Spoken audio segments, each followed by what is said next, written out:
Hello, my friends. It's Andy and Leandra. Now we're just basically the Andy and Leandra show. I know. 2 cops in a shop. If it works for LAPD. Yeah. We did it. So I'm always having it, but one of these days you'll get the mic situation right too. Yeah, we've been on a lot because there's a lot happening at PYLUSD and the surrounding community, which is also kind of affects what happens at PYLUSD. And so I'm going to jump right in right away. Yep, let's do it. Because I want to talk about law enforcement and what the teachers and the unions are doing to interfere with the fact that police officers are simply trying to do their job. Yes. Arrest criminals. Yeah. That's kind of like the basis for the job. Yeah. You know, keeping people safe and making sure that when they're asleep at night that they don't get, robbed. Jacked, and they're jacked, they're called cars stolen. Yeah. Children get molested and yes. and disappeared, really disappeared. Yeah. Not like criminals going to jail. Right. They're calling that disappearing. So right. I want to bring up this post that I just saw today. It's by someone. I'm not necessarily their name. Oh, it's right there. There's no way of getting rid of it. So anyway, but they put this thing on there, and I'm going to go ahead and read it because this is kind of the problem. So it says, today was heartbreaking and terrifying to be on a school campus right now is heavy. Impossible to act normal. I'm truly friends. What? I'm truly friends with these students and teachers, and the kids should not grow up in the situation. I was at Woodcrest Elementary today. I shouldn't be traumatized at work. No excuse is acceptable. And what it seems to be is that Fullerton and ICE agents were arresting somebody in a area near the school. That looks like a parking structure for like an apartment complex. Yeah, she leaves no context for what's happening, and there's a little map there. It's not on the school campus. No. It's near the school campus. Right. And so suddenly law enforcement doing law enforcement things is traumatizing, apparently. And how did she know who the people were in the next complex over? Yeah, why they were being arrested. Yeah. That kind of force usually means it's probably a felon. I don't know exactly. And then you have all these comments in here from other people who are traumatized, apparently, from the post. Well, I feel like that one, heartbreaking, but upholding constitutional law isn't always easy. I mean, it's not easy. Yeah, we have to do it. Police work isn't always, for the faint at heart when you have to go in there and arrest a felon. And it says, was Woodcrest put on a lockdown? So she puts this thing up and it just stokes fear. And this is coming from a school campus. And then, of course, we have Bonnie Conte in here saying... There was another PYL employee on there. Oh, where's that one? Right there. Leanne Cleary Ochoa. I believe she still works in our district. Oh, I believe it won't be long before they're at the school I'm at. If the criminal runs there, if the criminal who's wanted, who's dangerous, runs to a school, what they're saying that law enforcement shouldn't keep that from happening? Well, and I think we have to start to ask, because obviously you worked... you worked in a city with high schools, such as I did. And we would go on campus all the time to arrest the students. And we never had people care that we're arresting the students for having narcotics or for having whatever. Parents would be happy. Yeah. I mean, and sometimes parents didn't even want to go pick them up. Right. But, so what's the difference here? Law enforcement doing their job, arresting students or arresting, for a crime or arresting someone else for a crime?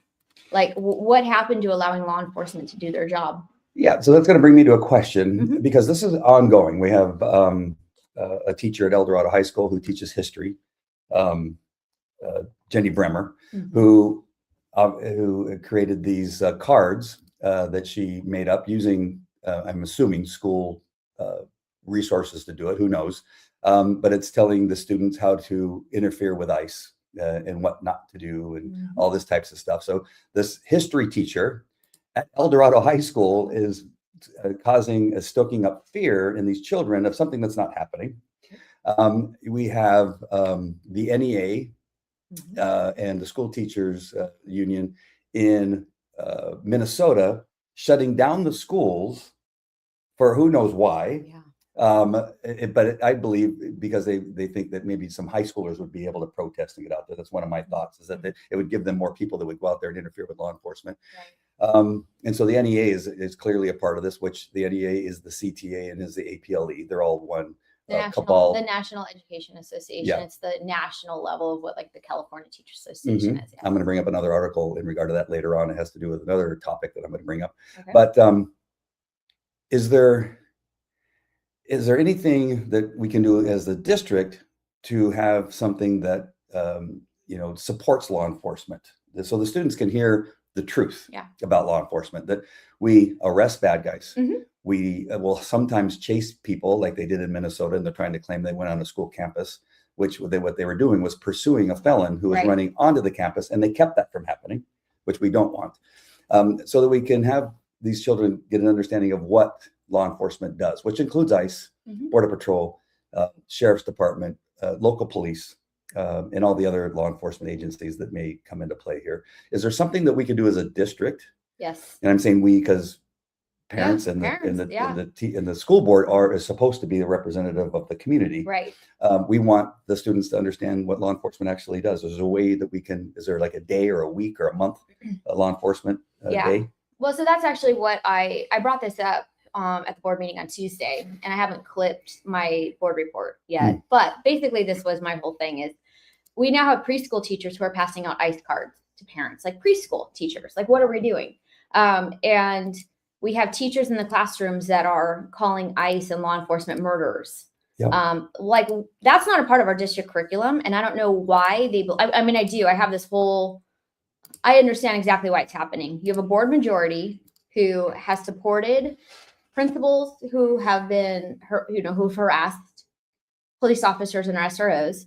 And then you have a board majority who just allows this type of behavior to happen because it's stuff that they support. Right. And, they don't take a stand against it. So I think that's why everything is going kind of to hell in a handbasket right now, is because you have these teachers who now go, well, we're with the union. We helped them get elected. This is what we want. We wanted this autonomy in our classrooms to be able to talk trash about law enforcement and ICE, and be able to talk trash about the Republican Party and the president, and, be able to put in our political views. And I had a parent who was reaching out, and I just sent them, straight to the principal to report it. But she says, you know what? Like, I support law enforcement. Do not call law enforcement and ICE murderers. Do not do this. And so actually what I'm going to do in the next board meeting, I'm preparing a resolution right now to basically say that Placentia Yorba Linda Unified School District will support law enforcement, and we will support ICE. Because if you think about it, and I think that's we either need a briefing from when we bring this resolution forward, we need a briefing from ICE, or we need a briefing from the Orange County Sheriff's Department that explain to the parents that if ICE is going to issue a warrant onto our campuses for something, it is all being done lawful. They're not just going to run into the campus and pick up kids, which is what the teachers are trying to scare these kids into doing. And if, and then this is another thing too, is nobody knows where she made these cards, right? I mean, people are just assuming she made them at school. Yeah, but then but then if that's true, when they keep asking all these parents for donations for paper and supplies, parents don't want to give their hard-earned money and, stuff to supplies to be pushing out for political things, just like at El Dorado. We know Carrie Buck used school resources. Yeah, she did for years at El Camino. Yep. She did it for his house OC, thank you cards. And, you can't, as an elected official, you cannot be taking donations and elections to where your job is. And that's what she was doing. And El Sasser and the board majority refused to investigate her. And so here we are. So you have the same thing. We have Democrat Party operatives using our, high school facilities, and our students to create videos for their, for their social media staff and to put out. That is taxpayer money, and that is completely, against the rules. And so, yes, I will be bringing forward a resolution, to be voted on at the next board meeting, because it has to stop. We can't allow a one-sided narrative in there. And if we need to do an entire district, even for the little kids, to bring law enforcement in there and to explain to them what is actually going on and the truth behind it all. Because if you even look at that little boy, that the dad, the dad took off or something. When they're claiming they used as a lure. Yeah. And so I stood there and took care of him because the dad took off running and left the kid there, whatever the story is. So it's just there's so much misinformation. And I just feel like these teachers in these classrooms, and then the whole thing too, is when I brought it up in the board meeting, controversial issues, you're going to bring something up like that. Like, this teacher silenced the kids, says, nope, you don't get to talk. You don't get to have a conversation. So this is not your political, whatever it is, podium.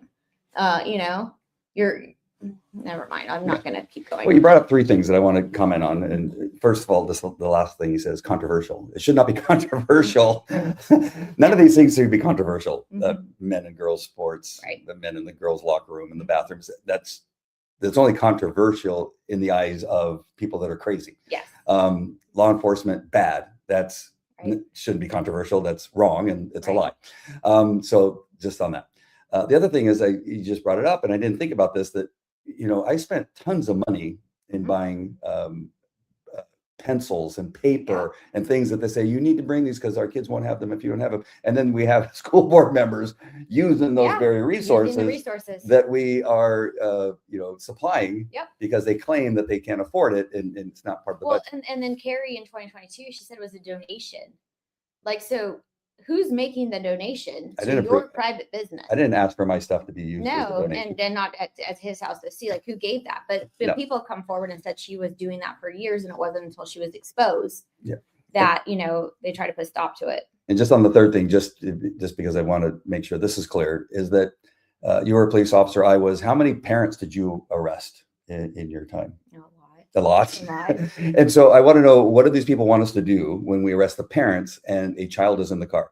Just leave the kid in the car, in the car seat, and say, sorry, you're going to be going with the car as it gets towed to the tow yard.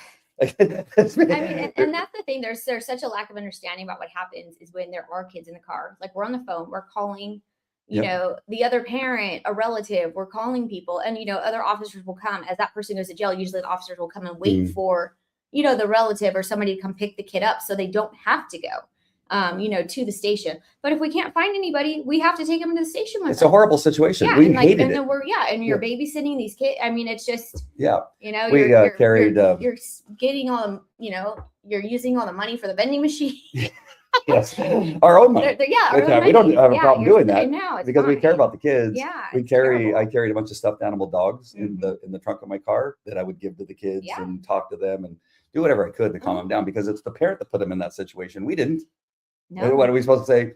Okay, sorry, this guy robbed a bank and he has his kid with him, so you're free to go. Yeah. That's because then everybody will take their kids with them. They'll have them in those little baby Bjorns, robbing banks. Well, okay, I have a kid, so let me go. Yeah. But that's the thing too. It's the irresponsibility to put your child in that situation. Right. Sometimes stuff just happens. It does. All right. But. So it'd be great if we could do something like that. I remember I'm working on that. On Red Ribbon Week. It was always hard for me to say. Red Ribbon Week. I did a lot of them because I had a canine, and they would ask me to do these things all the time. But those were some of the most popular things that we would do, where the kids would come out and see the dogs. The SWAT team would come and they would put on the bullet resistant vests and the tactical equipment, that kind of stuff. The kids love it. Land the helicopters. Land the helicopter. Bring the police cars in, and they can go inside and turn on the siren and all that kind of stuff. It is one of the most popular things for the kids. But what they're busy trying to do is make it toxic, that law enforcement is toxic and horrible, and you need to be afraid of them. We fought for years to teach kids, don't be afraid of the cops. Yes. Be friends with the cops, talk to the cops, say thanks to a cop. But that's not what they want. Okay, I'm going to go on to the next subject, or else we're going to go on forever. Yes. And that is, I just want to talk about the teachers union really quick. That is one of my favorite things. For years, I've been studying them. I have books. My latest book is called NEA, the Trojan Horse of Education. And this article just came out yesterday, I believe. And it's the, they're going to say, well, it's from Fox News, but it's an article nonetheless. It's a whistleblower. They just happen to get the story. And the title is fantastic. Sorry about that. NEA insider blows whistle on toxic culture and far left politics inside teachers union. It's a cult. I'm going to read some of this article. Forgive me as I read it, but as the National Education Association, one of the most prominent teachers union in the country, continues to face criticism over placing far left agenda items over the needs of children, something I've been saying for years, and so have you.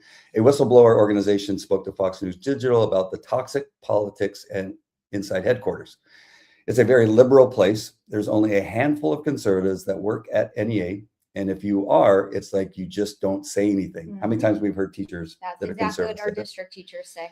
because it's a very toxic environment. If you do say something, an NEA employee who is remaining anonymous due to concerns of retribution told Fox News, it's crazy. They'll send out this weekly newsletter of Trump's fascist and blast it to all the states. Yep. The whistleblower described a workplace where staff members are often subject to staff meetings and breakout sessions focused on social justice and white supremacy. I don't see math, reading, arithmetic, anything. Oh, I said math. Supremacy and all that nonsense that feel more like brainwashing than do education. It's a cult. It's 100% a cult. And if you don't have their mindset, you're the enemy. Just a little bit more, because it gets really interesting here. Earlier this month, Fox News Digital on a federal NEA filing showing the union funneled millions of dollars to far-left activist groups, ballot initiatives, and social justice organizations. Among the largest expenditure was more than $3.5 million sent to Education International, a global teachers federation where NEA President Becky Pringle serves as a vice president. Why are we sending money internationally? The whistleblower told Fox. They're not American teachers. In November, Fox News Digital on NEA training sessions instructing members on a variety of far-left causes, including how to go through a gender transition at work, best practices for using gender pronouns, and combating transphobia, while also being provided with literature labeling conservative opposition as villains. So there's more. So find that article. I'm sure you'll be able to find it. Those are all the things that we are addressing at PYLUSD. Yeah. When we hear not just the three, Quintero, Anderson, and Buck, but the people in their community talk about the chaos in our district, it is not chaos unless they are causing it. Yeah. I titled this purposefully, Quintero, Anderson, and Buck continue their chaotic ways. Yes. Because they create the chaos and then blame the minority for the chaos. Right. But it is this type of stuff which is causing the problems in our school district. Yes. What do you most want to speak about to those things, or is there something? Well, of course, I think that there's a lot of there's just so many similarities about the chaos and what's happening, as you can see with ICE. You know, the chaos that they're trying to bring, which you can attribute that to the same thing like during the election.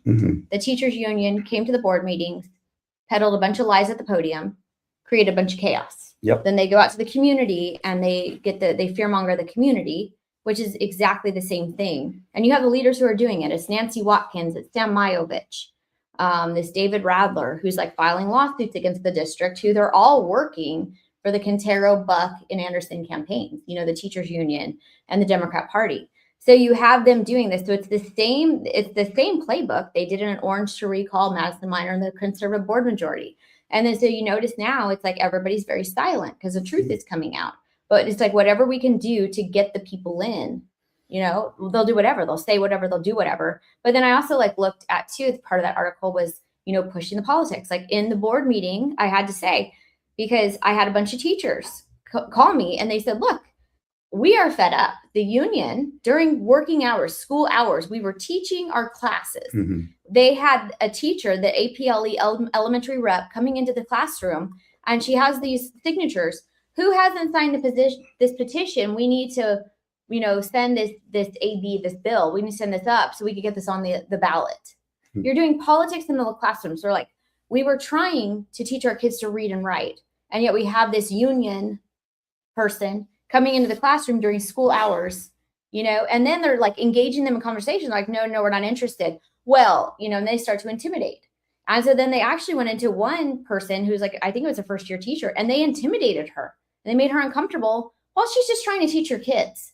And so this is the thing is now the union is emboldened again. You're under Quintero, Buck. How much money did the union spend on signs and walkers and all of these PYL students first propaganda that was trying to say, oh, we're trying to put the students first, but it was really the Sam Majovich, Anita Lee, Bonnie Conte, Patricia Hanzo, and the Democrat Party doing all this. And so they pose and it's like a bait and switch, you know, like, oh, we're here for the parents and the kids. We're like, you're just here for the Democrat Party and to cause chaos. Yep. So you cause this chaos, but then now it's like, okay, well, we have our people in, so we're going to go back to going into the classrooms, violating the law, politicking on duty. We're going to go back to doing all these things because our people are in. Yep. And so that's the whole thing I've said is they wouldn't have tried that with Chernus because Chernus was about accountability.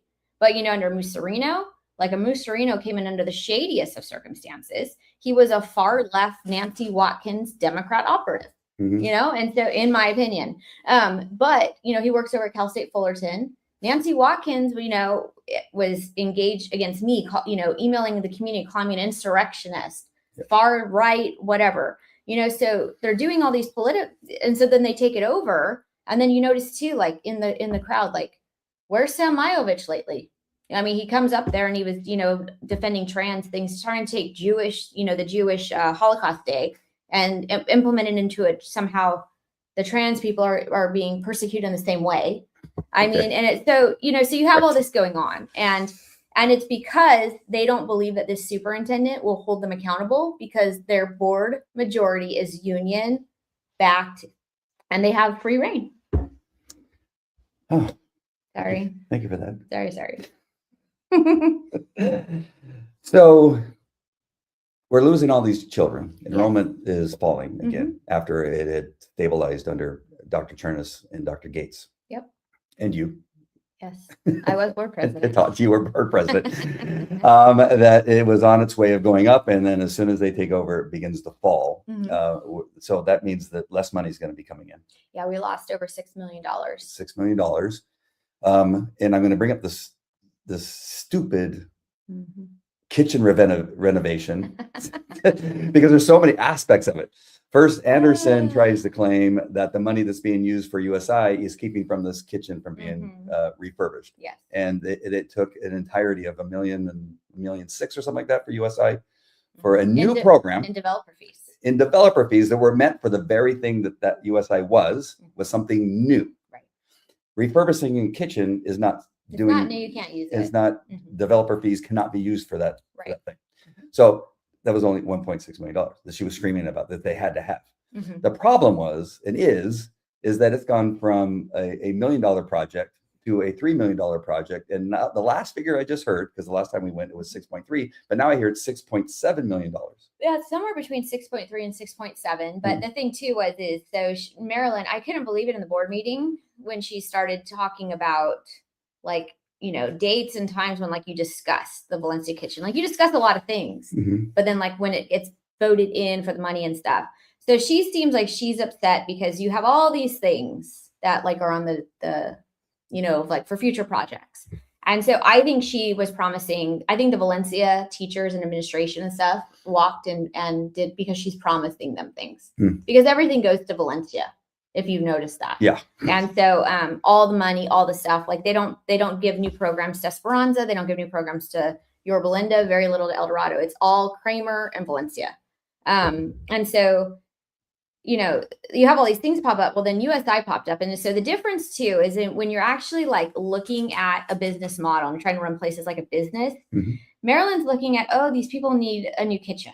And so it was supposed to be maybe $3 or $4 million, like when we first started with this. But then also too, there's an email that Chernus actually sent to Carrie explaining that, hey, I think we could do it for less than that.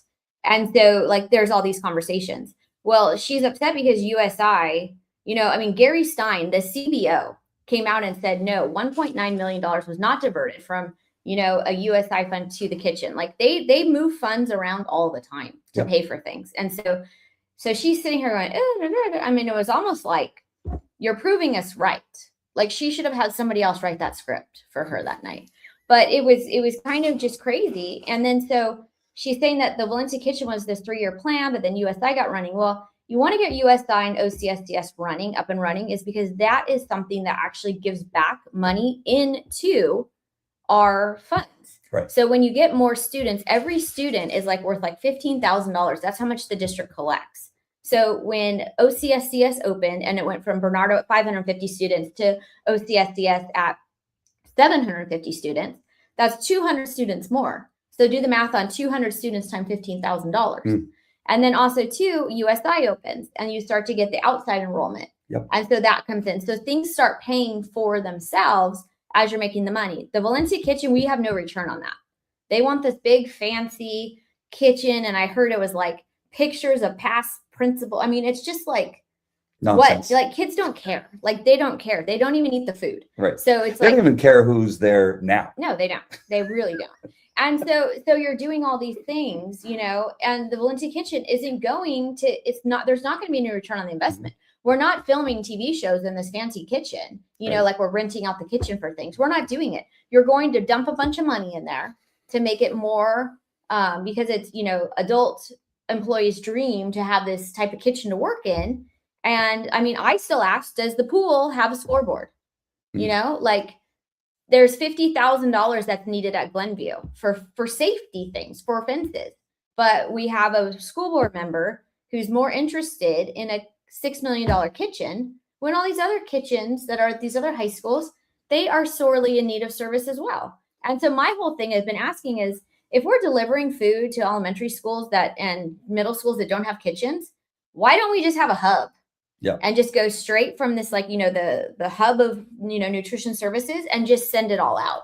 Like, why are we dumping all this money and have the warming things, do that? Because that's cheaper than actually doing these kitchens. But we don't get any return on this investment. And I might add too, she's not even concerned. She's so concerned that USI and OCSDS went up. We actually voted to implement and to start construction on beach volleyball courts at Esperanza and Valencia High School. And it was her and Olivia Young, when it was in the Mussolini regime, that put a stop to that. Right. And it's like, that could be a return on investment as well, because you build those and then you can rent them out, because we don't have any beach volleyball courts that are close to here. But I don't see her screaming and yelling that was put on hold indefinitely. Like, we don't even see a future to that. There's no DSA plans for that. Right. So she's picking and choosing what she wants, and she's trying to cover up for what she was doing and saying about Turnus. And I mean, we can pull the recording of Gary Stein when I asked, was $1.9 million diverted from the kitchen project to USI? He says flat out no. So you can play it however you want. Well, that just seems to be the thing, is that when you look at things that are going to benefit the kids in the community and increase enrollment, they're not interested in. No. They want to stop them. The things that were working, that Turnus brought in, they wanted to end. Mm-hmm. It is a very strange mindset of the destruction, which creates the chaos. Yep. The destruction of the things that actually benefit the school district are the things they want to tear down, and yet they want to put up things that have no real benefit. Right. Is there things that could be improved in that kitchen? Absolutely. I gave what little I got through my public records request, which I didn't get a bid. I didn't get an itemized list of the things why it's going to cost this much money. Right. And I gave what I had to a contractor, and he said, I think we could do that for $300,000. Well, and that's the thing too, is if you go back and listen to her board report. I had to leave before she was finished, so I only heard half, but I went back and listened. And like, her board report, it's just like, you sit there and like, people were messaging me and, going, what is she talking about?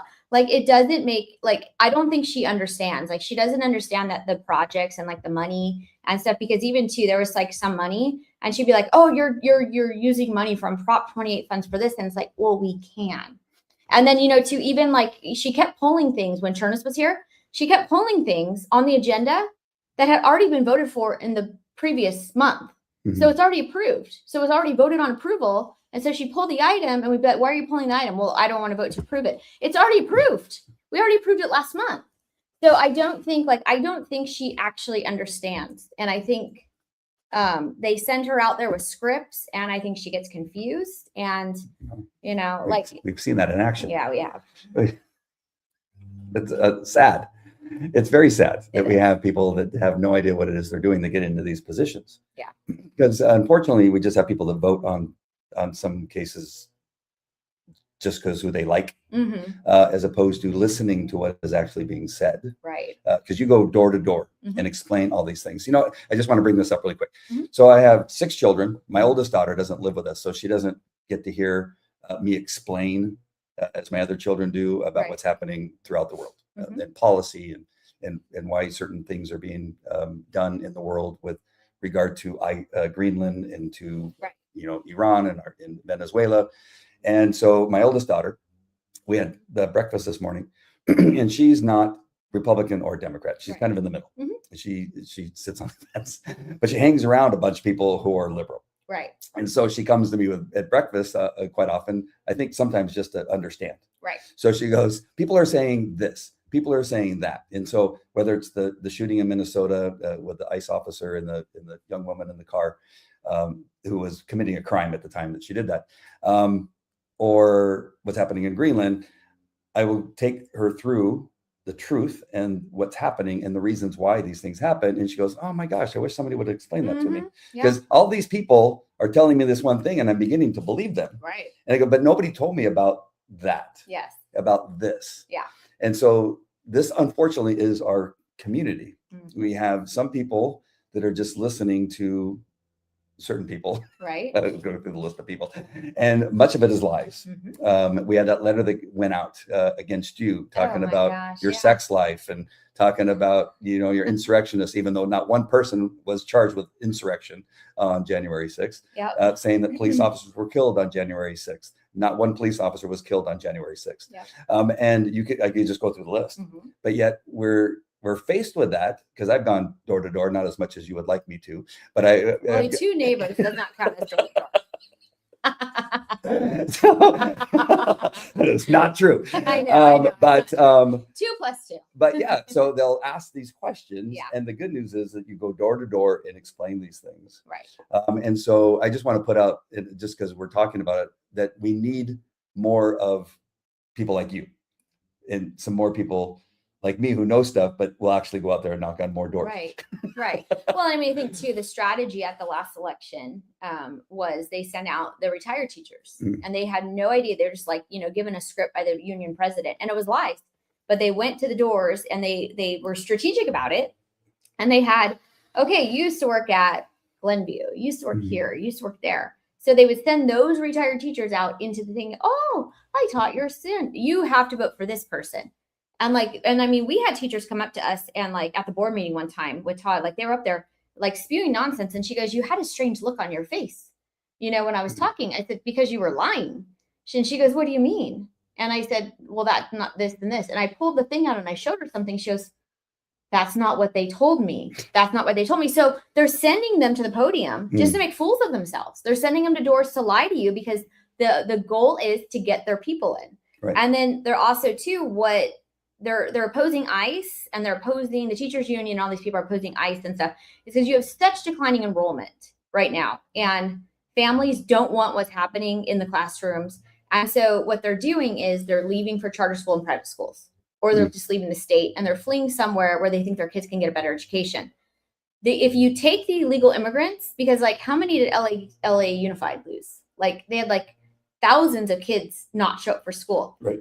That's the teacher's job, and the teacher's jobs lead to union money. And so that's how the teachers union is going to. Less kids in the classroom means less teachers employed, and that means that their dues substantially go down and they lose power. So that's why they're focusing on these illegal immigrants and trying to protect all these illegal immigrants and their children, because we give illegal immigrants free education. So that's why you see this push to protect them and do this, because they're protecting their job, which is protecting union power. It's all this, it is actually, the teachers union is a Ponzi scam. It really is. And so you have to start thinking about that too, is the stuff that they're pushing. Why are they pushing this so heavy? And it's because if there's no teachers in the classroom, they can't collect their union dues and they're going to lose their power. It's very, very disgusting. It is. And I mean, you were in a union. I was in a union. Yep. My police union, when I was with LA County Sheriffs and with my other police department, we were not involved in politics. It was about protecting the officer, fighting for, your benefits and stuff. It was never about the politics and, going into these, elections and giving a bunch of money to politicians and stuff and like making that. sure there are enough police officers on the street. Yeah. That was one of the other issues that would be brought up all the time. Why are you putting one officer in an area, of 40 square miles with 10,000 homes in it? Exactly. That's not going to work out. Yeah. And just be keeping track of that stuff. That's what a union is supposed to do. Not participate in gender transition. Yeah. And how you can change genders while Right. you're still at work. Exactly. I mean, and that's the thing. I've been you go out and I visit other unions and stuff like that. And I have to tell people, look, I'm totally like unions could be great things. However, the teachers union, we have shown that when you are pushing an agenda, when you're pushing gender transitions and gender identity and social justice into classrooms, you're trying to fundamentally change generations through this while their parents are at work or at home. Like these unions aren't trying to do that. These unions, like you just said, they're not doing that same thing. So the teachers union is so different from other unions. Hey, make sure and comment. I didn't say that earlier, so we don't have as many comments as we normally do, but comment, let us know what you think. Maybe there's a question you have for Leandra before we sign off. We have a shorter agenda today, so we may not be on for 2 hours. And we will actually try to get to some of the questions. I know, maybe my Instagram won't turn off today. Corrine thanked us for reading that article. It's the first time she had heard it. And then we got Steve thanking us for keeping them informed. So you're welcome. I think this is important. Again, it's about answering some of these questions that come up all the time. Right. And again, as I've often said, I'll get stopped. I was at another meeting yesterday where people like, so, hey, I recognize you. And then they didn't have questions for me at that time, but they just go, is this really happening? Are we really spending $6.7 million on a kitchen? Yep. We sure are. Like, you can't even fathom what is in this kitchen. Yeah. I mean, well, the thing pictures is, can't be. They really, this is not just an upgrade. Like they went in there and it's like it was like what Karen Farley said in the meeting. Is it lined in gold? I mean, it should be, because you don't need to, it didn't need to be done this way, but it's because the appeasement. And I mean, I'm starting to absolutely believe that Yorba Linda and Placentia, they call it unified school district. I don't think we're unified. No, we're not unified. We have 3 people who, Carrie Buck has a small area of Yorba Linda, and Tricia has a little bit bigger area of Yorba Linda. But, when you lie to people in Yorba Linda and say you're nonpartisan and you are pushing all this political stuff, and then you get in, and then the Yorba Linda people were voting for innovation, academic excellence, things like that. And so that's what we were delivering as our board majority. And then you get these guys in, what has happened in the last year and a half before we're just bleeding attorney fees? How many investigations are, employment investigations are being waged against the board majority? Now we have the Title IX violations, we're under federal investigation. I was just going to ask you about that. What do we need to know about that, considering we're one of the very few in the United States districts that are being investigated by the U.S. government? Yeah. So we're one of 18 who in the United States of America who is being federally investigated for Title IX violations. And it's just insane to me how the defense that the district was going to try to, or who knows, they may try to still say, is that, well, we were just following what CIF and the state was telling us to do. And my contention has just been this: no. You had 3 board members. Well, first of all, when I said I would expand a little bit, I tried to get a resolution to protect protect women's sports in April. And Marilyn Anderson denied it, but Mussolino also denied it because he said it would affect his business. And then, he has a consulting business. Okay. He doesn't vote on anything, by the way. But I think this is like another podcast day to show how corrupt the superintendent and the CSBA, the school board union processes are. Because literally, I've had a superintendent tell me that if you don't play ball with the union, when you want to be a consultant or you want to get a job after you retire, they will blackball you. Yep. And so that was one thing. Terns didn't care. He just wanted to do what's right for kids. And so the union, to this day, and these, ex-superintendents, they're trying to blackball him. But, he stood his ground. He stood for what was good for kids. And then look what happened to him. But, So he said, no, it's too political. And then he went to the 3 board members, and he asked them if they want it on the agenda. They all said, no, don't put it on. Totally legal Brown Act. I sent it over to the DA. We put it on in May because I kind of made a ruckus. Yep. Put it on in May. They all vote, they all say their stuff. Tricia says, yes, I, don't support this. And I think men and women's sports and all of her, nonsense. And then Carrie brings forward a resolution that actually was not on the agenda. Mm-hmm. And so all these attorneys say it's Brown Act violation. But Todd Robbins says, oh, no, because he's protecting his girls, because how much money has he made off of us this year? His girls being Quintero, Anderson, and Buck. Yep. Because, the shadiest of circumstances he was hired on. And everything that's been happening. We're finding investigators. I mean, literally, we lost a lawsuit. We had to pay out a lawsuit because, like, under Todd Robbins, I guess I don't even know what you want to say, but I mean, literally, that Marilyn Anderson, when she was violating the policy and procedures, like she did stuff that was so egregious that we ended up having to pay money for it. And Todd Robbins is sitting there, and it's happening. So all this money that's going out is because I think of incompetence. In my opinion, it's incompetence, but it's also too, they have someone who they are running around violating board policy and procedures, and he's just protecting them. Yep. And so that it's like a pay to play almost, but in my opinion, so they keep it off. So we get it back on, and then Carrie brings forward a resolution to say we support men in women's sports. And so that's a Title IX federal, law violation. But what happened with Marilyn was she calls a 10-minute break, and then she goes in the back and she's on the phone with someone. She's phoning a friend, I guess. How do I vote? What the heck do I do? Yeah. I don't think that you're supposed to be doing that. But then also too, Mercerino's in there, like rubbing her back. They're talking. Todd Robbins. Wait a minute. He's rubbing Anderson's back? Yes. And so then you have Todd Robbins in there also, the attorney. Okay. And I was surprised he wasn't giving her a foot massage. I mean, it was so ridiculous.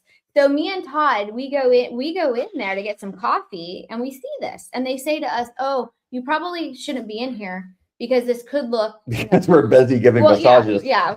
Well, this could be viewed as inappropriate. It's like, we're on a break.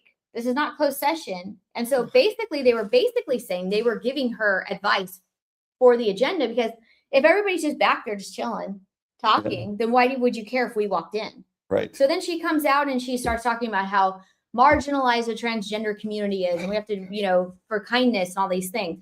So you're sitting there and you have these 3 board members who are saying, we support men and women's sports. We support Newsom, we support the state, we support CIF. So you have that. And then I think what the kicker of the whole thing is that the next CIF Yorba High School track meet, you have Marilyn Anderson and Carrie Buck giving special treatment to this transgender athlete and his mother, putting him inside the back, down the side gate. Did they get in for free? And then they're escorting him around.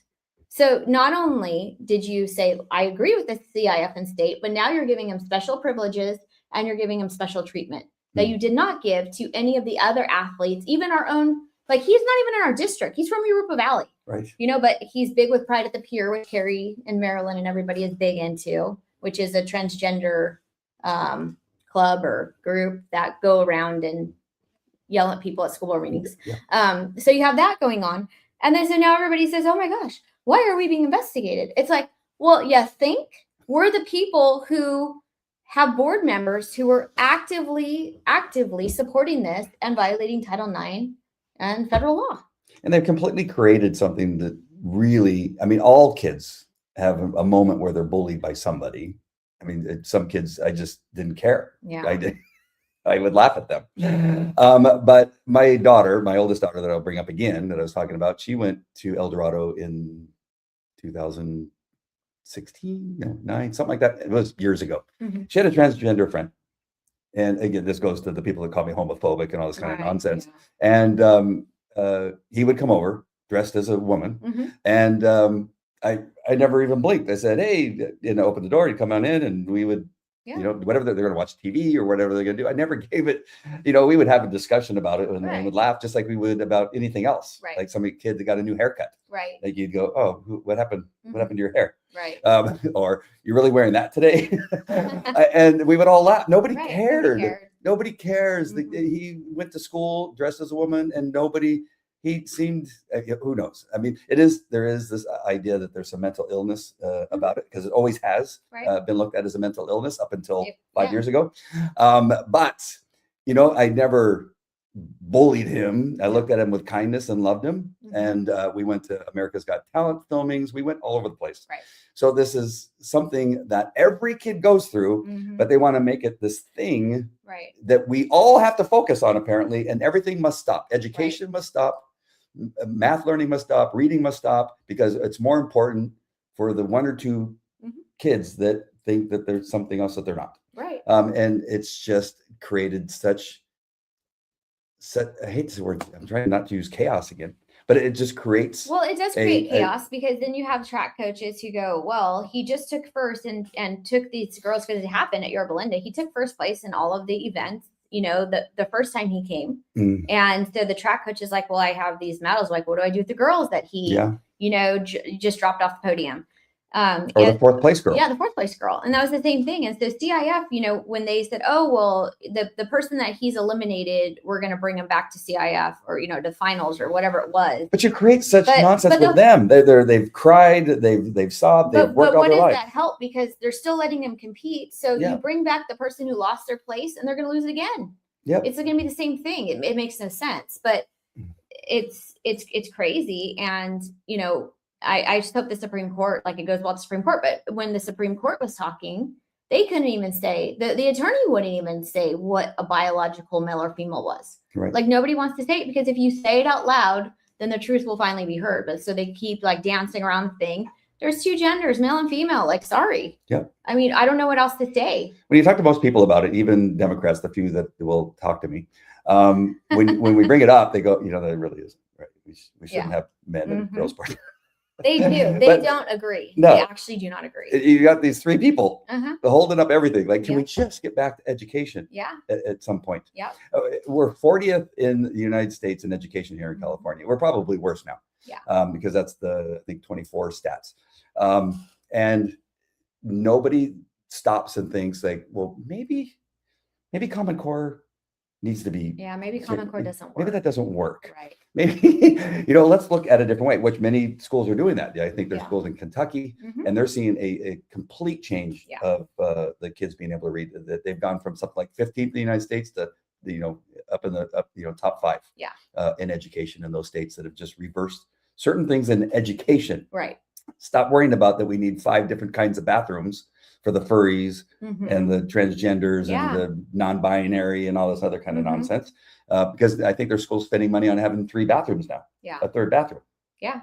Well, I mean, too, I think that they should, if this is going to be where we're going to go, then just tear down all the bathrooms and just do single stalls. I'd rather go into a single stall than a bunch of different stalls in there. You got your own, you got your own mirror in there. You don't have to fight for the sink, things. I mean, it could be a good thing, but it's just, and that's another thing too, the Title IX violations that we had men in the women's bathroom at Esperanza and El Dorado. And I know that these girls, I know that they all sent off Title IX violations, but then, in the board meeting the other night, we had this Girls Incorporated come forward. And so I look at this side, it's completely about girls, everything about promoting leadership, about promoting, all kinds of things that just have to do with women and girls. And so I asked, are we allowing men in this? Because I'm not going to vote for a program that's going to allow men to once again take away, not just in sports events, but in leadership, capacities and stuff like that. Yeah. And so because I think too, sometimes when you're talking about leadership skills, leadership can go to the broad base, but you can also talk about leadership solely to women, I mean, we even have women in industry. We have an event that the district holds every year, and only women speakers are allowed to come, which I think should change. I encourage all kinds of men to come down and speak for women in industry. Just end it all. Yeah. I mean, that's where it just has to start going, because you can't pick and choose. You can't have the adults saying, oh, no, women in industry, we only want women speakers that apply to the adults. But for the kids, it's like, oh, it's free for all. Yep. Go ahead. But so I called back to them, and because I voted no on it, and everything on there is just about girls. So I called back to the New York headquarters, and they said, oh, yeah, we only service girls. Like, it's only supposed to be for girls. And she goes, but I oversee, it was like Alabama or somewhere. And she goes, and so, we just do girls. And I said, well, I'm in California. Oh, so yes. And so then people, when I did my little 10-minute preview of what we were going to talk about today, I had all these people reaching out saying, oh, no, they're letting trans males into Girls Incorporated. And then, so when I ask questions about this, they say, oh, no, it's open for everybody. Well, then why? That's just the name Girls Incorporated. No. So do we have another Title IX violation here? I mean, and I looked at who was I started looking at who's funding it, and they have a lot of independent funding, but they have the American Save American Act or something like that. Like that was giving money to it too. So it's like what is going on here? Are they changing it to they, them incorporated? I don't know. Maybe they should. Margaret brings up a good point. I brought this up on one of our other shows, but Macy Hirano is a crazy Hawaiian lib, Yeah. just beyond. Mhm. And yet, when Pete Hegseth raised the physical requirements for all military, Mazie Hirono immediately complained that it was unfair to women. Yep. This is exactly what you're talking about. Exactly. That they can't, they try to do this thing, this dance that they can't do. Yeah. Because it falls apart at some point.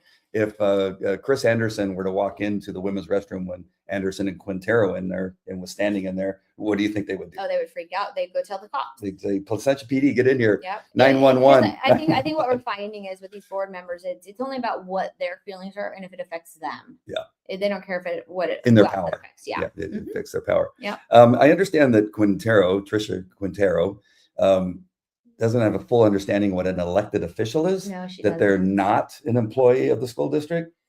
So it's very funny. I find people very funny. So Carrie Buck one time, like when Moose Sereno was here, she tried to do a study session, and Moose Sereno was supposed to somehow fix the governance in our district as he's allowing Brown Act violations and all kinds of nonsense. He was allowing Olivia Yang to make all those changes to the CSCS, in violation of the contract and with no board approval. I mean, all these things happening. And so they tell Moose Sereno to try to fix the governance. It's like this, it was a clown show. But so in this whole thing, I think the whole objective was for them to tell me to stop making videos and going live on social media. And so I said, no, I have a First Amendment right to do so. So I know, I've talked about, and I've told people, and I've made comments, because you know what?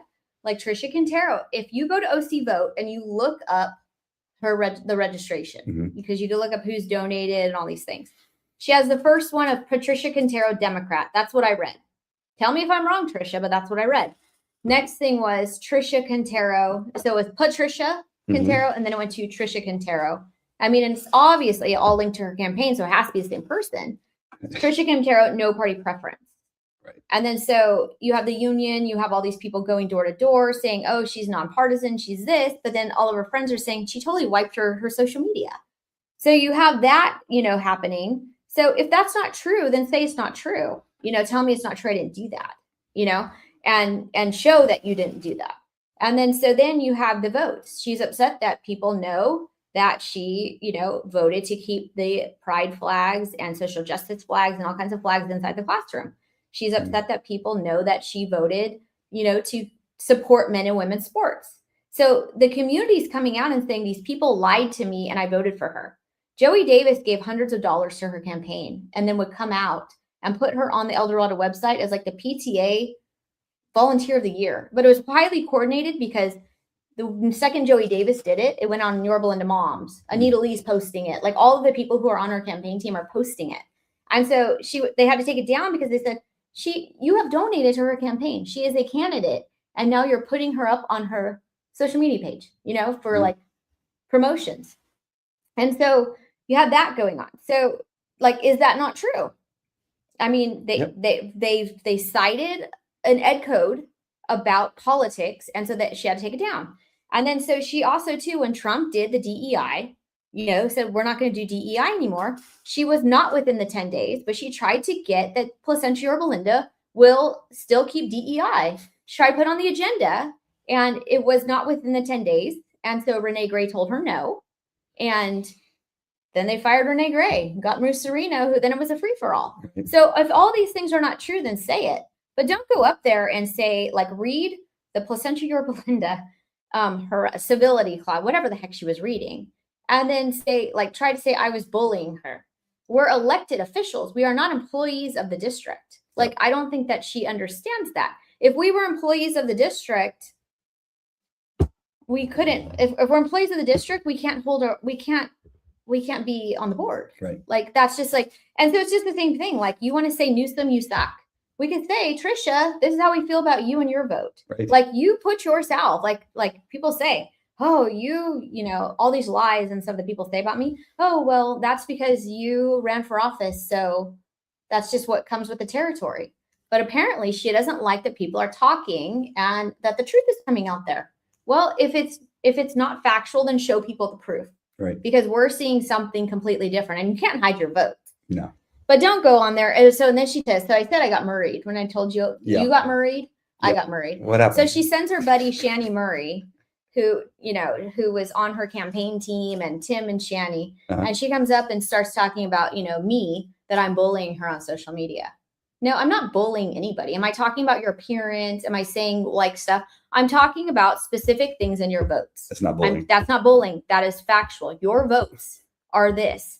And then the community comes out and says, yes, she told me this, and she's voting opposite, so we don't support her anymore. That's not bullying. That's facts. That's facts. Yep. And so I remember when Tricia Quintero tried to do a cease and desist against you and sent Tim Murray.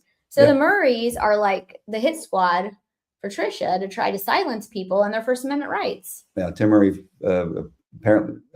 apparently was either hired or encouraged by or told by Tricia Quintero to follow me, and followed me from my home to my church. Yep. And walked up to me in front of the congregation and gave me a napkin with some writing on it.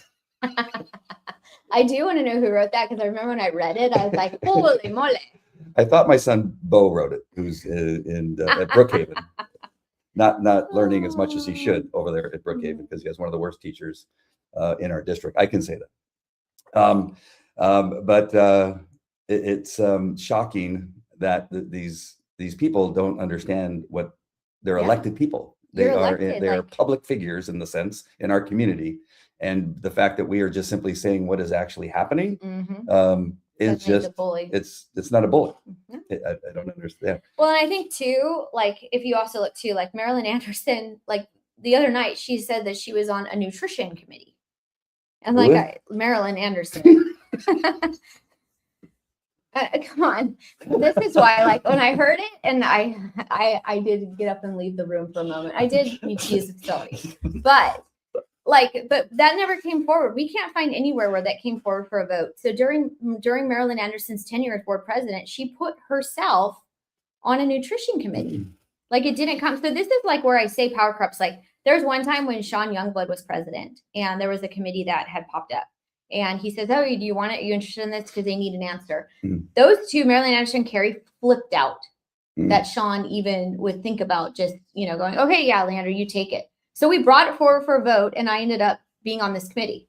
I got voted into the committee. And then so Marilyn actually called the chairman of the committee and said, can you make another spot for me? So they're willing, whatever they can to get on committees and try to get this power.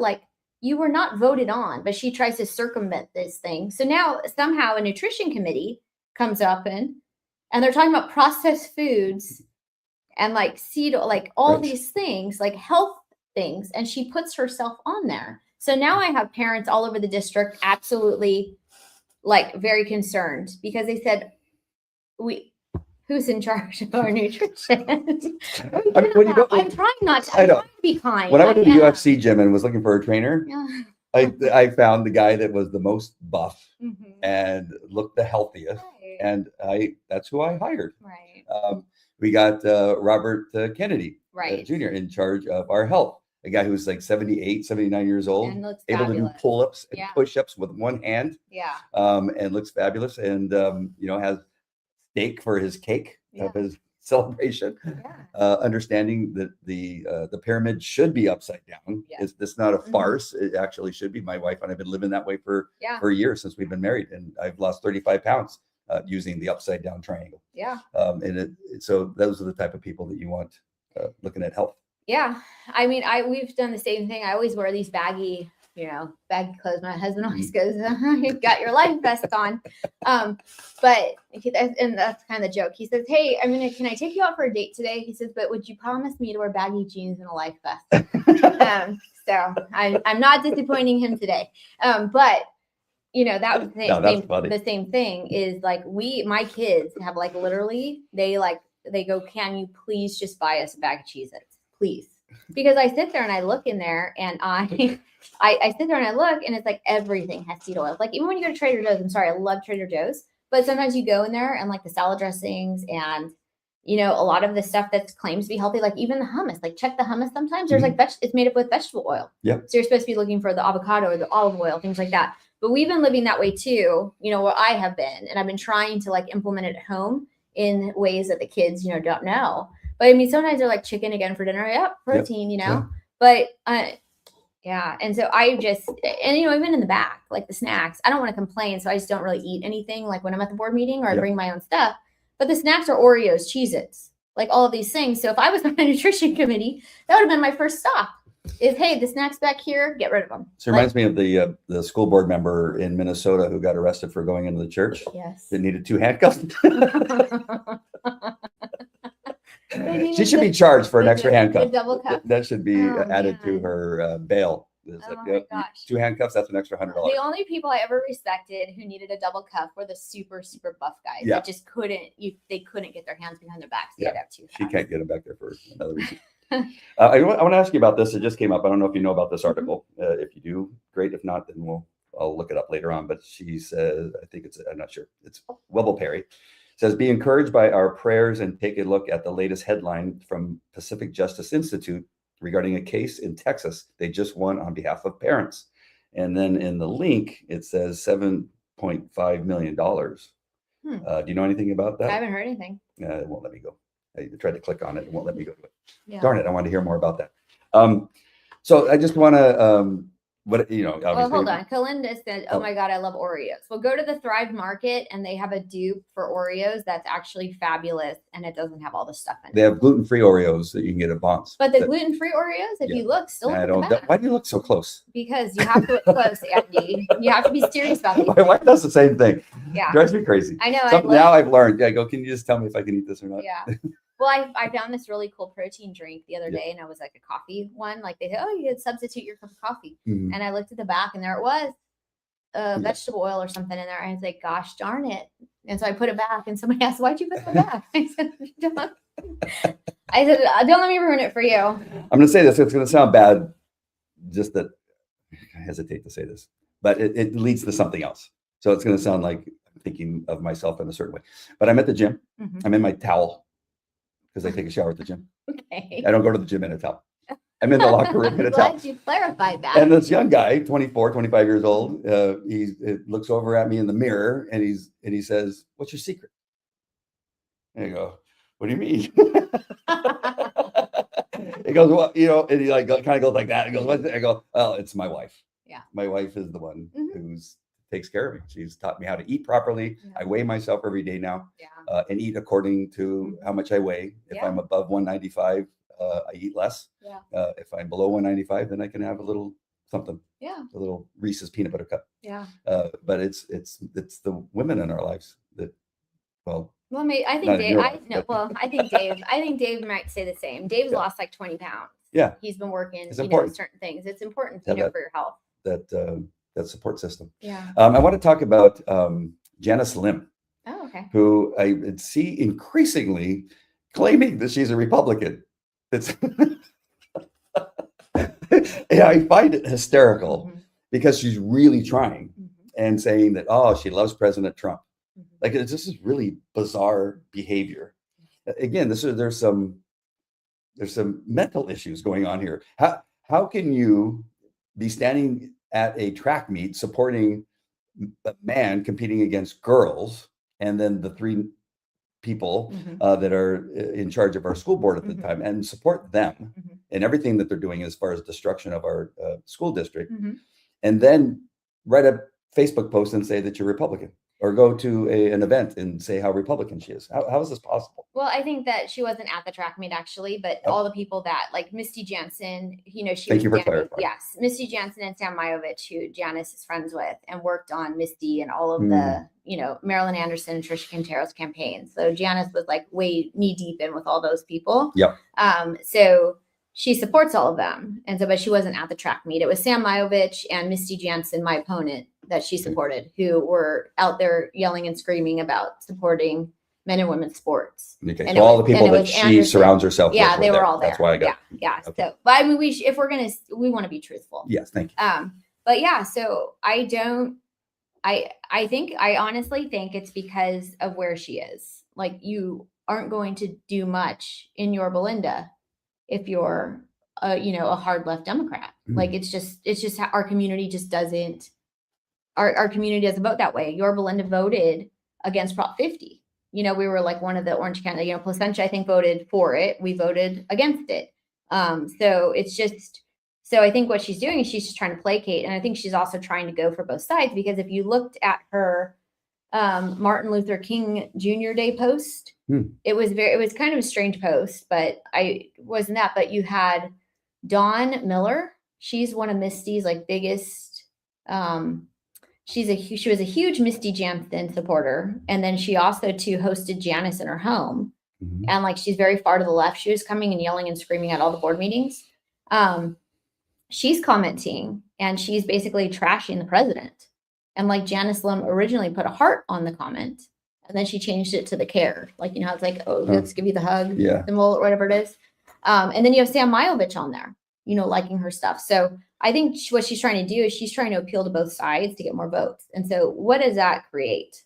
You know, if you're going to try to appeal to the Democrat side and you're going to push people into office for men and women's sports, how do we ever actually defeat these type of things if you're not willing to take a stand? Right. And so, like, yeah, she supported Trisha Quintero. She supports Carrie Buck. Carrie Buck was out there trying to help with the recall of Sonia Shaw. They were trying to recall Sonia Shaw there for a while. You know, she's standing with all the people who recalled the conservative board members in Orange. And so she's in with this group of people, but she tries to like hide it. But like Misty Jansen's campaign manager, Danelle Votley, she was given like a leadership position on Love Your Belinda when Janice was in charge of it.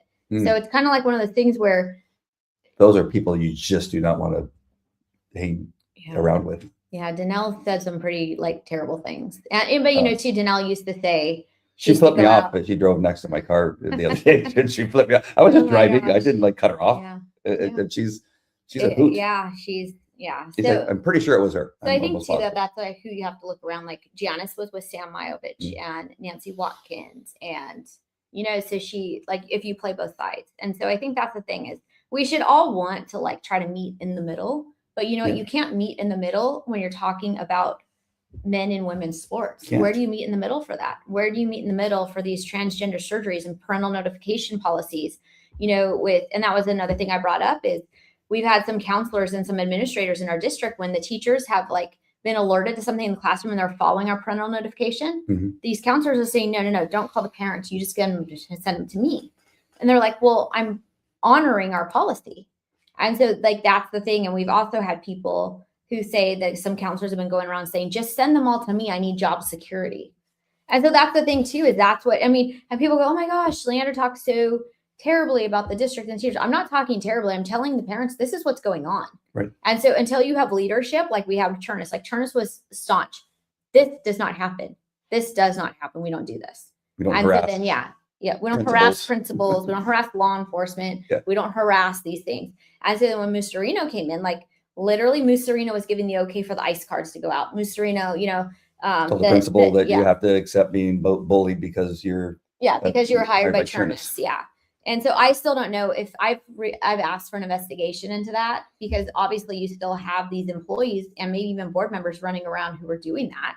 And so I don't know where that one is, but you have all these things that are happening. And so then people go, well, why is ICE now? Like, why are these teachers so emboldened? Why are counselors emboldened to say this? Well, they're emboldened because the superintendent at the time was Sereno. And I don't know, I haven't seen so much or I haven't been told. I don't know what Dr. Kim is doing with some of this stuff, but you know, you have Turnus who took a hard stance against the union. Like I have to check too, and I'm still trying to find the answer.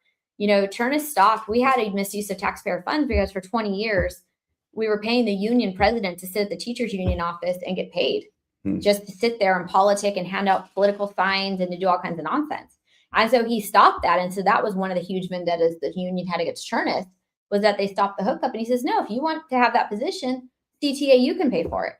So that's another reason why the union hated Turnus so much. And so I have to check and make sure that that's still implemented, because when they were doing all these things, removing Renee Gray after, you know, Renee Gray wouldn't do their bidding. And then you brought Mussolino in, those three stooges were running this district. They were out there telling people what to do. So I don't know what it returned to, but I mean, you know, like all of a sudden Valencia, you know, like they told me, Marilyn Anderson and Olivia Young said that Valencia didn't want beach volleyball courts. So I got on the phone. I called over to the volleyball parents. Do you guys want beach volleyball? Yes, we want those. Yes, we do. So it's kind of like, you know, it's just been, it's been a hard road, but this is what happens when you don't have leadership at the superintendent level, or you have a board who, maybe is making the superintendent afraid that they're just going to fire him like they did with Chernus, because you won't, enact their illegal stuff and their policies. And so we have these other districts around us. We got Braille Linda, who has the school board member who was arrested for, was it possession of child porn? I forget. Yeah, it was not good. Well, and that wasn't one thing too that I know that our board majority, I think a couple people were supporting him and walking with him or walking for his campaign. I'm not sure though. That was just what people told me. But it was really funny because the Brea school district put out, the board put out like, hey, if this guy wants to show up, he's not an employee. So Tricia, take note. So he's not an employee of the district. So we can't stop him from coming to this. He can come. And if he comes, like, we're just gonna have to deal with it. Yeah. So that's like another thing too, is like, I hope Trisha's starting to understand what her actual job is, that we're not employees, because like, yeah, like he's under, he's got all these problems, and like they were preparing, cause I guess he was non-responsive to like the district or whatever. So they didn't know if he's going to show up, and was like, well, hey, we can't stop them. Yeah. Then you got Orange Unified School District, who's also losing students like crazy since they had that recall, and it's gone. They have scandal. Yep. Well, and they decided to do something. Yes. So last night at the board meeting, they hid it in the consent calendar. They gave themselves what is calculated. I think Orange Unified, their board members maybe made $700, like, a month as their stipend. They gave themselves what people are calculating to be a 186% raise. And so they think now that the Orange school board members are now going to make $2,000 a month. And so, and that's like, too, like you can sign up. I don't really have any benefits because obviously I'm under my husband's insurance, but that could be like, that's a great side hustle. Man. In a school in a district that's failing.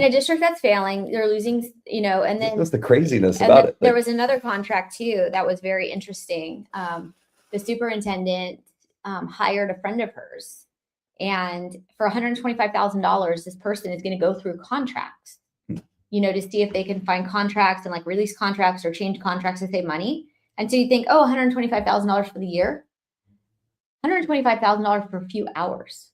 Like we're talking about hours, not days, not weeks, hours. This is the disease of the left, though, is that they want something for nothing. You got Ilhan Omar, who suddenly goes from zero in her bank account to $30 million. And they're saying, everybody's saying, like, where does that come from? And her husband has like $50 million and somehow acquired a winery that people go, how did you do that? There's not one person that says this is not possible. Isn't her husband a white guy too? Or no, the brother was the first husband, and I think he's white. And so I think I always see the thing when she talks about white supremacy, but then you marry a white man. Yeah, the first guy. The first guy was her brother. The brother that she married was not white. No, he was not. Whatever they want to call it. No, he was Somalian. Married a brother, so that he could be a citizen of the United States. My God. If that's not fraud, I don't know what is. Yeah. Leandra. I know. This world. I know. And it's, the same discussion with my daughter this morning was that you understand when people are saying there's chaos, the people that are saying that are the people that caused the chaos. Yeah. And then they want you to believe that it was the other people. Yeah. When we have crime down in the United States, murders are down 21%. They've not been that low since the early 1900s. Yep. You got carjacking down. Yep. You got inflation down. You got the GDP up. You got so many things that are happening. Peace in so many countries there was not peace. Yep. And you have changes in Venezuela. You got some potential changes in Iran. None of those things could have happened without the strength of the president of the United States, right? And the things that he's done. None of those things would happen, right? And yet they're still saying, well, he's done nothing in the year that he's been here. And there are people that believe it. Yeah. Like, wait a minute, the border's closed. Fentanyl deaths are down significantly. There was an emergency room doctor was saying that he used to see 15 people a week. He goes, we maybe see 2. Yeah. And that's from an emergency room doctor. Yeah. Those are things that you can say something's happening. Yeah. Something's being done, or else those things don't just happen. Right. You hear Democrats saying, "What was coming down anyway?" Right. Okay, bro. Right. How is that? How is it possible to just ignore all the positive? I was in Oklahoma the other day. Gas was $1.89. And that's what somebody was ranting and raving the other day on social media, and I said, like, they go, gas is 3 something here, and I'm not seeing the Trump stuff, and then some people say, well, where do you live? But $3, and as I got on, I said, look, we're $4.60 here. If you live under a Democrat, super majority like we do in California, you're not going to see the stuff that other people, and it's because of the taxes here, the gas taxes and whatever. But what I also thought was interesting was Carrie Buck coming out and saying, the board majority is not trying to close Esperanza. Well, you're not trying to close Esperanza now, but Mussolino at the time, when they were taking over and they were talking about moving USI over to Esperanza, they were talking about all kinds of nonsense. They took away French program. They're taking away all these programs at Esperanza. And so they were literally, Mussolino was saying, it's declining and we're going to do this and this and that, or we're going to need to close it. So why would you take so much programs away if you weren't planning on closing it? Like, that was a discussion he was having. And so that's when I said, yes, they were trying to close Esperanza. Is the new superintendent trying to close Esperanza? No, she's embracing like this whole, like, hey, it's a smaller school. We can take advantage of what a smaller high school can do for students. So that's kind of the theory. But, before, when you had these 3, they also were telling people that they weren't trying to close OCSCS, but then what was Mussolino doing? What were they doing? They were moving programs out. They were trying to do whatever they could to take away funding from it. Remember when USI came up and they were trying to close USI? They kept saying, we're not trying to close USI. And then when Tricia actually voted with us for USI to keep it open, Marilyn asked her, like, she went and said, excuse me, like, what? Like, she couldn't believe that Tricia voted that way. So, so they're saying all these things, but then when they get caught and like things get put out, and I think that's the thing that they hate, is that I'll sit there and I'll listen, I'll read, and then I'll tell everybody. So they can't hide it. Like the 186% raise, if it was in fact that in Orange Unified the other night for their board members, that was hidden in consent. Yeah. And like our attorney, I agree with like the attorney situation in our school district. We were paying, like, when they hired Todd Robbins with AALRR, literally in 7 months, we had a bill of $341,000, which our bill from Orbach, Huff, and Henderson for the entire year prior was like $111,000. So like, they're paying these guys for protection because they've done so much. I believe that they have enacted fraud on the district. And I believe everything that they did violating the policy and procedures. They put Todd Robbins in place, and like Todd Robbins actually was harassing me, texting me, emailing me, because a week before this whole thing went down to get rid of Turnus Gates or put him out on leave, like somebody from AALRR was talking. And so how would he know that someone was going to file a hostile work environment and all these things were going to happen, but they were waiting for the board majority and the law firm to change? How would somebody at that law firm know unless someone was talking and there was some type of coordination or collusion? And so when I've been saying it, and so Todd was like, I need the name of the person. I need the name of the person who said that. I'm like, I ain't giving you the name of the person. Like, this should never have been before they hired him, before they tried to put anything on leave. I did like a 5-minute thing laying out everything that I had up until that point that I'd observed them doing. And then the violation of the policy and procedures. And you know what? And he jumped on. And so I'm not giving you jack, because who's to say that now you're not going to go intimidate this employee at the law firm? Yeah. Especially too, because I think, I know people have been filing formal complaints, and you have an obligation to investigate. So Todd Robbins and AALRR will probably fall under if those investigations are happening. And if what I'm hearing is true, like, how do you keep a firm who could possibly be linked to investigation of fraud and malfeasance?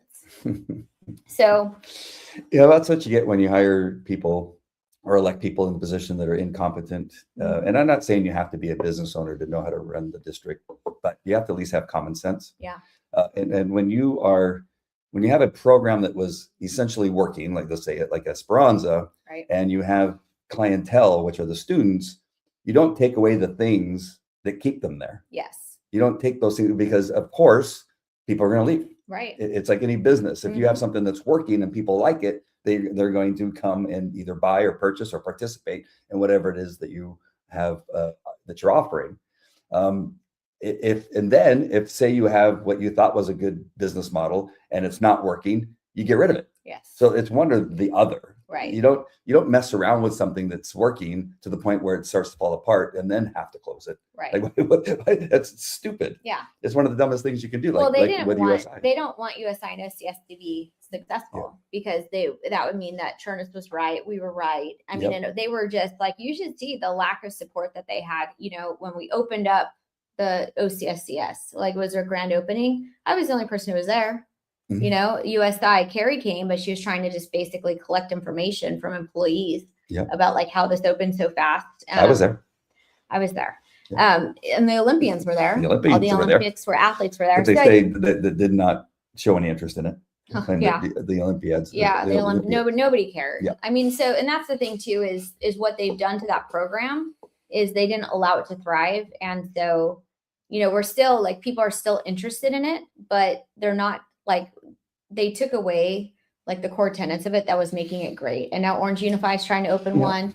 So it's kind of like, they just don't understand. They don't understand because they're just listening to these old people like Sam Majovich, these past retirees in the union, keep everything as is, keep everything, the way the union does. So the union can keep their power and keep their jobs. I mean, I've said this before, literally when we were doing OCSCS, the union president at the time said that she was against it because it would be such a success that the community would want programs like that all across the district and that the union would lose control. And I was shocked. I go, she actually said that out loud, and they said yes. And so that's it. So it's not about your kids, getting better educations and more opportunities. It's all about what they can control. It's actually insane. Like in the union contract, you guys should go read it. It's on the APLE website. I think it's even on our website. You should go read it. They think a good class size, the union, like they say they're fighting for all these things. The union class size is like 38 kids in a class. That's the cap.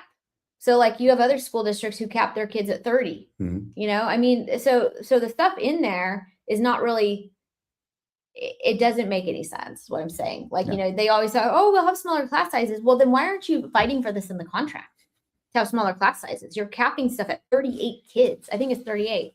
They really don't care about the students, nor do they care about the teachers. No. They love the teachers that side with them and support everything they're doing and make ICE cards and hand them out in schools. They love those teachers. Yeah. But they really don't care about the working conditions of the teachers, or else they would have put walls up in the classroom. In Travis Ranch and years ago. Because how can teachers teach 4 different classes at the same time in one room? Yeah. It's impossible. So we've seen for years, they don't care about teachers. They don't care about students. Right. It's what you said. It's about power and pushing the propaganda. I think too, this PYLUSD page that's full of, it's just, they won't even come out with who's really running it, but we know who it is. Mm-hmm. Am I on that page? No, okay. They wouldn't let us on that page. So we wouldn't want to be on a PYLUSD page. Well, I meant it requires, Oh yeah, they talk about you and me quite often. Oh, do they? Yeah. Oh, but nice. They sit there and they talk about they went there and they talk about these walls that went up at Travis Ranch. The people who were in charge of that project were people that aren't here anymore, Brad Runge and Giordano. And so they're saying, well, Leandra, like they didn't put them up right. The walls go up. You went there with your life vest, hard hat, with your life vest and your hard hat, and you put up the walls. I put up the walls. Like I'd oversee like. That is not like, so this is the thing is these people who are out here talking, they don't, it's like Trisha. They don't understand the role of a board member. Do I go to the, Marilyn was going to the district all day, trying to make friends, all these things, overseeing and, hounding people. And that's not what a board member is supposed to do. Like I go to the district if I have to go sign something or if I have to go to a meeting, that's it. I stay away. Because we have put Dr. Kim in place to enact, what the board's vision is. So I'm not very trusting of the board's vision right now, but no, so that's implemented. So for me to go in and be looking at every work order and to like go down there and oversee them putting up a wall, I don't know anything about the DSA. I don't know anything about construction. Right. Like I know how to pick out some tile and like paint a wall, but that's it. So like, why would I go down there, and oversee it? So like these people who come out and say like, oh, well, they had to tear it down and like, because I think what happened was the fire sprinklers, they like redo some, when the walls went, they had to like redo some areas where they needed additional fire sprinklers or something. Sure. So they had to pay for that. So they're saying, they're blaming me. And it's like, so you don't understand and you lie to the community about our actual role. It's just insane. Okay. It's insane. Can you believe we're at hour 25? I go, you know what? We're going to end early I today. know, we never do. Gosh, Leandra. I know. You make a liar out of me. All right. Is there anything else that we missed that I you don't wanted think to talk about? We so. talked about Was there? So we talked about Marilyn on the nutrition committee. We talked about Tricia and the bullying and harassment policy for employees. Yeah. We've talked about Title IX. Title IX. We talked about the Girls Incorporated. Mm-hmm. We talked about Musarino. Musarino. We talked a little bit about we talked about the law firm and the fees. Liberal Janice Lim. Yeah, Janice. Oh, too, that was one thing that we should mention, was another thing I mentioned in the board meeting is, we have all these politics happening on our school grounds. And that's another thing that needs to be stopped, is like Janice Lim has come onto our school campuses and nobody knows that she's there, and she's talking to students and nobody knows what she's talking about.